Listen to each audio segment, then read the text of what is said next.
Hey folks, welcome back to the channel.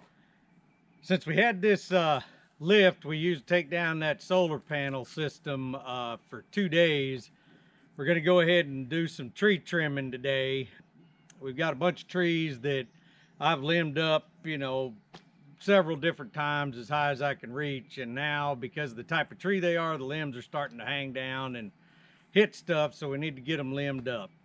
What we've got behind me is of course our raggedy old dump truck, that WoodMaxx wood chipper that you saw in another video, and then of course the lift. I'm going to get in the lift and get that running, and Libby is going to be working the wood chipper and making wood chips so we can put them on our orchard or the garden or wherever we need them.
And if you're wondering what this tree is I'm trimming, it's a horrible tree. It's a blackjack oak.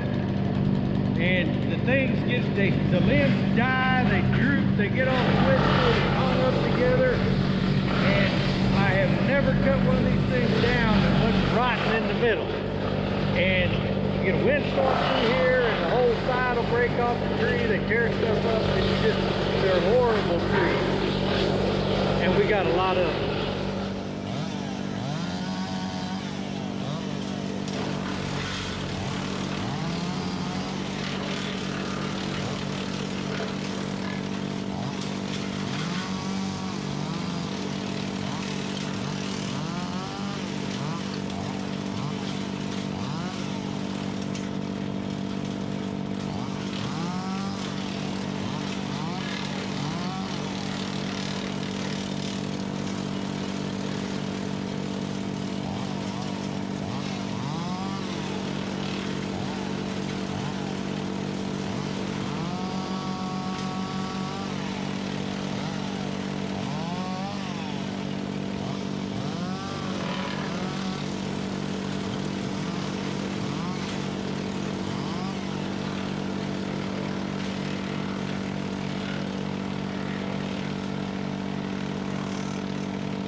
Cutting that dead blackjack oak, the dead limbs that were on that tree, is kind of like using your chainsaw to cut a brick.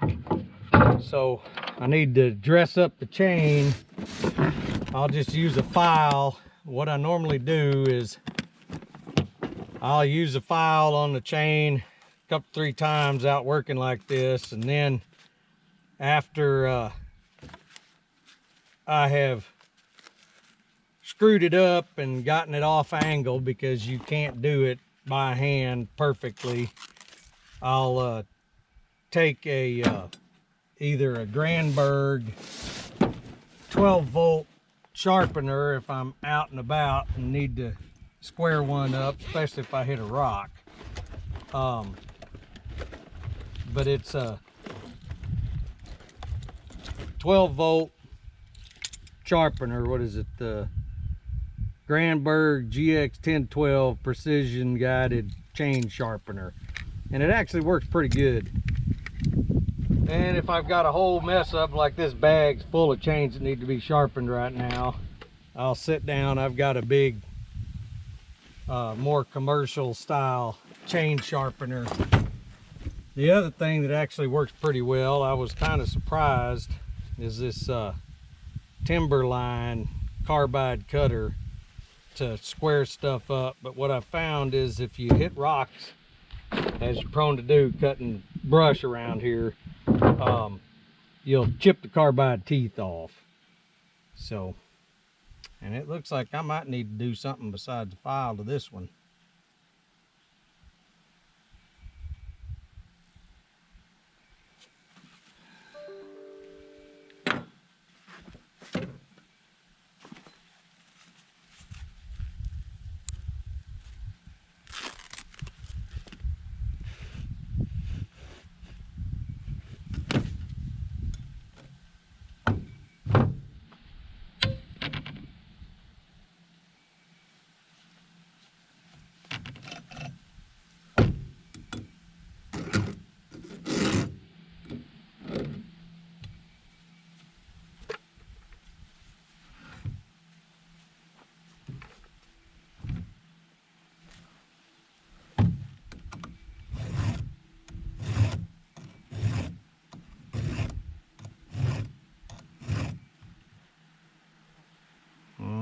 That's gonna take more than a file.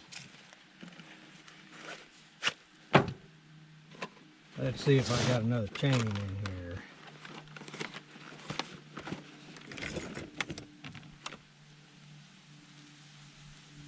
That's for the big pole saw and the little one. That's for 44.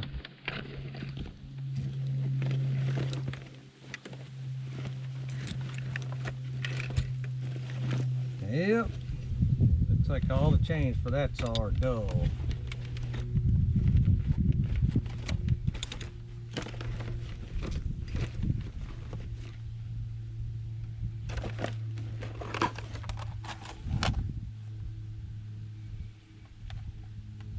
(16" All right.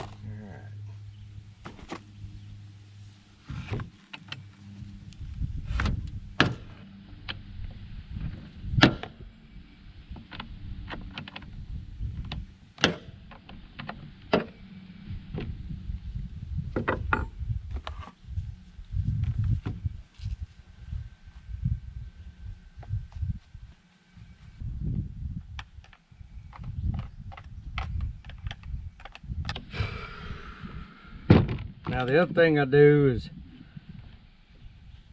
especially if I'm changing out the chain, I'll flip the bar so I get even wear on both sides. Since I'm not cutting so much brush here lately, I don't seem to go through bars as bad. Dirt just eats these bars up. And I usually keep a bunch of chains that are my dirt chains that I know they're already screwed up. I try to, you know, sharpen them and get them squared back up as best as I can, but chains ain't cheap. This is a 16" chain, and I've had it for a while. It was $16. I'd be willing to bet it's probably double that now.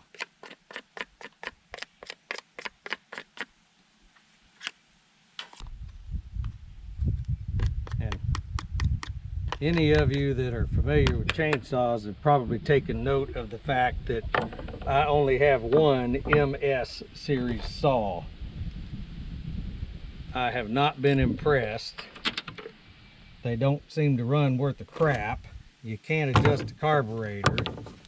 So all of my stuff, except for a little bitty lemon saw, are the O series. This is an 021. I picked this thing up at a pawn shop for about $100 if I remember right. And it has been one cutting saw. And the carburetor can be adjusted and rebuilt.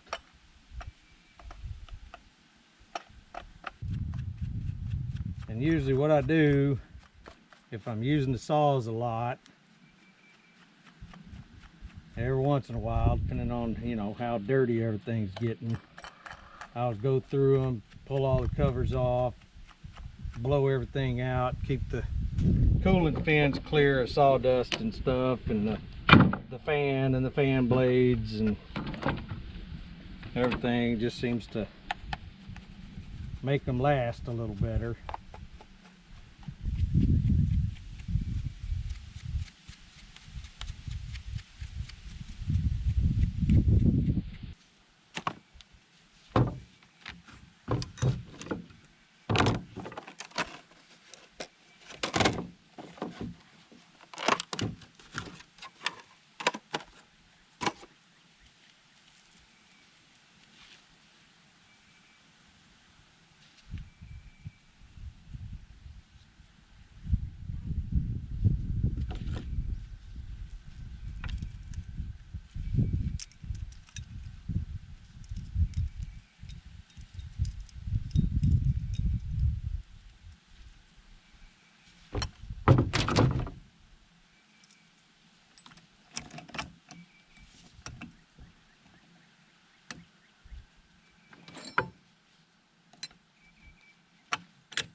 Some people probably think I run a chain a little tight, which I do, because we have all these eastern red cedars around here, and what I've found is if your chain's a little loose when you're limbing those things up, if there's any pressure on that limb, it'll flip and throw the chain off in a heartbeat. So I do tend to run the chain a little tight.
working on now is an old post oak that probably should have been cut down about 80 years ago or more.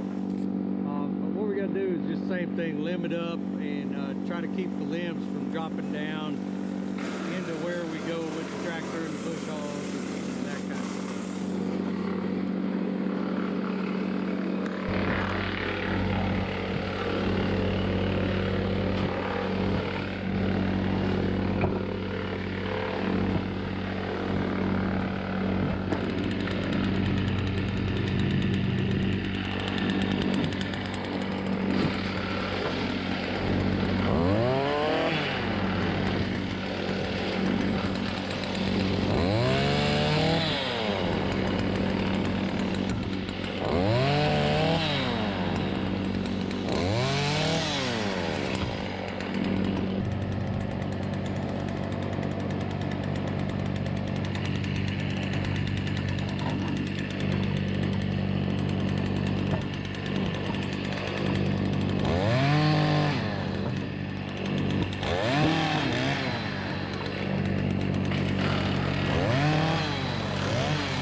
Alright folks, I think that's going to wrap this video up for today.